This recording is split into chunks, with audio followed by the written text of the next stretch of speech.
ಇಲ್ಲಿ ನಾನು ಸ್ವಲ್ಪ ಚಲೋ ಅಕ್ಕಿ ತೊಗೊಂಡಿದ್ದೀನಿ ರೀ ಆ ರೀತಿ ಎಗ್ ರೈಸ್ ಮಾಡೋಕೆ. ಇವಾಗ ಒಂದು 2 ನೀರಿಲ್ಲ ತೊಳೆದು ನಾವು ಅನ್ನಕ್ಕೆ ಇಟ್ಬಿಡೋಣ್ರಿ. ಸ್ವಲ್ಪ ಉದುರ್ಬೇಕಪ್ಪ ಅಂತಂದ್ರೆ ನೀವು ಸ್ವಲ್ಪ ಎಣ್ಣೆ ಆದರೂ ಹಾಕೋರಿ, ಅಂದ್ರೆ ಸ್ವಲ್ಪ ಉದುರು ಹಾಕೈತಿ. ಇವಾಗ ತೊಳೆದು ಅನ್ನಕ್ಕೆ ಇಡೋಣ್ರಿ. ಇಲ್ಲಿ ನಾನು ಅನ್ನಕ್ಕೆ ಇಟ್ಟೇನಿ ರೀ. ಇಲ್ಲಿ ನಾನು ಒಂದು ಡಬ್ರಿಕಾಯಿ ಇಟ್ಟೇನಿ ರೀ. ಇದಕ್ಕೊಂದು ಸ್ವಲ್ಪ ಎಣ್ಣೆ ಹಾಕೊಳ್ಳೋಣ, ಸ್ವಲ್ಪ ಹಾಕೊಳ್ಳೋಣ್ರಿ. ಇವಾಗ ಎಣ್ಣೆ ಬಿಸಿ ಆಗಲಿ ರೀ. ಅದು ಇಲ್ಲೇ ಎಣ್ಣೆ ಬಿಸಿ ಆಗೈತೆ ರೀ. ಇವಾಗ ಉಳ್ಳಾಗಡ್ಡಿ ಹಾಕೊಳ್ಳೋಣ. ಉಳ್ಳಾಗಡ್ಡಿ ಸ್ವಲ್ಪ ಎಣ್ಣೆದೊಳಗೆ ಮಿಕ್ಸ್ ಆಗಬೇಕ್ರಿ, ಅದು ಅಂದರೆ ಎಗ್ ರೈಸ್ ಮಸ್ತ್ ಆಕೈತಿ. ಇಲ್ಲಿ ಉಳ್ಳಾಗಡ್ಡಿ ಎಣ್ಣೆದೊಳಗೆ ಫ್ರೈ ಆದ್ರಿ ರೀ. ಇವಾಗ ಇದಕ್ಕೊಂದು ಸ್ವಲ್ಪ ಕೊತ್ತಂಬರಿ ಸೊಪ್ಪು ಹಾಕೊಳ್ಳೋಣ್ರಿ. ಹಾಕಿ ಇವಾಗ ಮಿಕ್ಸ್ ಮಾಡೋಣ. ಇದಕ್ಕೆ ಒಂದು ಸ್ವಲ್ಪ ರೆಡ್ ಚಿಲ್ಲಿ ಸಾಸ್ ಹಾಕೊಳ್ಳೋಣ್ರಿ. ಸ್ವಲ್ಪ ಹಾಕೋರಿ, ಅದು ಟೇಸ್ಟ್ ಉಪ್ಪು ಬರ್ತೈತಿ. ಆಮೇಲೆ ಸ್ವಲ್ಪ ಡಾರ್ಕ್ ಸಾಸ್, ಇದು ಟೇಸ್ಟ್ ಬರ್ತೈತೆ ರೀ. ಆಮೇಲೆ ಇದಕ್ಕೆ ಒಂದು ಸ್ವಲ್ಪ ಬೆಳ್ಳುಳ್ಳಿ ಪೇಸ್ಟ್, ಆಮೇಲೆ ಸ್ವಲ್ಪ ಅಲ್ಲ ಬೆಳ್ಳುಳ್ಳಿ ಪೇಸ್ಟ್ ಇದ್ರಿ, ಅಲ್ಲ ಪೇಸ್ಟ್ ಹಾಕೊಳ್ಳೋಣ್ರಿ. ಆಮೇಲೆ ಒಂದು ಸ್ವಲ್ಪ ಹಸಿ ಖಾರ, ನೀವು ಬೇಕಂದ್ರೆ ಒಣ ಖಾರನೂ ಹಾಕ್ಕೋಬೋದು ರೀ. ಆಮೇಲೆ ರುಚಿಗೆ ತಕ್ಕಷ್ಟು ಉಪ್ಪು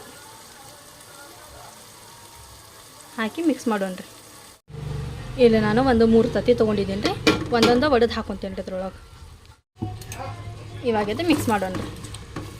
ಮಿಕ್ಸ್ ಮಾಡಿ ಬೇಕಂದ್ರೆ ನೀವು ಸ್ವಲ್ಪ ನೀರು ಹಾಕ್ಕೋಬೋದು ರೀ. ನಿಮಗೆ ಗ್ರೇವಿ ಸ್ವಲ್ಪ ಜಾಸ್ತಿ ಬೇಕು ಅಂತಂದ್ರೆ ನೀವು ನೀರು ಹಾಕ್ಕೋಬೋದು ರೀ. ಇಷ್ಟೇ ಇರಲಿ ಅಂತಂದ್ರೆ ಹಂಗಾದರೂ ಬಿಡ್ಬೋದು ರೀ. ಇವಾಗಿದ್ದು ಸ್ವಲ್ಪ ಗಟ್ಟಿ ಆಗಲಿ ರೀ.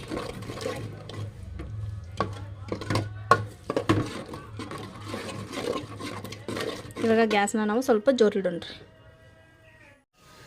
ಇಲ್ಲಿ ನಮ್ದು ರೈಸೂ ರೆಡಿ ಆಗೈತೆ ರೀ. ಈ ರೀತಿ ಮಾಡ್ಕೊಳ್ಳೋಣ್ರಿ. ಇಲ್ಲಿ ನಾನು ರೈಸ್ ಹಾಕಿ ಮಿಕ್ಸ್ ಮಾಡತ್ತೀನಿ ನೋಡ್ರಿ, ಗ್ರೇವಿ ಸಮೇತ. ಇಲ್ಲಿ ನೋಡ್ರಿ, ಇಲ್ಲಿ ನಮ್ದು ಎಗ್ ರೈಸ್ ರೆಡಿ ಆಯ್ತು. ಮೇಲೆ ಒಂದು ಸ್ವಲ್ಪ ಕೊತ್ತಂಬರಿ ಸೊಪ್ಪು, ಆಮೇಲೆ ಇದು ಉದಿಸ್ಕೊಂಬಿಡೋಣ್ರಿ. ಇಲ್ಲೇ ಇದು ನಮ್ಮ ಮಮ್ಮಿ ಕೊಡೋಣ್ರಿ. ಇವಾಗ ಟೇಸ್ಟ್ ಮಾಡಿ ಹೇಳ್ತಾರವ್ರು. ಹೆಂಗಾಗೈತೆ ಹೇಳಿ ಮಮ್ಮಿ? ಹೇಳ್ತೀನಿ ತಡಿಮ್ಮ. ಬಿಸಿ ಭಾಳ ಐತಲ್ಲ? ಬಿಸಿ ಭಾಳ ಐತಿ, ಸ್ವಲ್ಪ ಇದಾಗೈತೆ, ಅನ್ನ ಮಿಚ್ಚಿಗೈತಿ. ಹೋಗಂಗಿಲ್ಲ ರೀಪ ನಮಗೆ. ಈ ಬಿಸಿಲು ಒಂದು ಉದುರ ನೋಡ್ನೆ ಅಂದ್ರೆ ಚಲೋ ಅನ್ಸಂಗಿಲ್ಲ. ಅದಕ್ಕೆ ಮೆತ್ತಗ ಮಾಡಂತ ಹೇಳಿದ್ರಿ ಕ್ಯಾರಿಫಾಗ್ರಿ.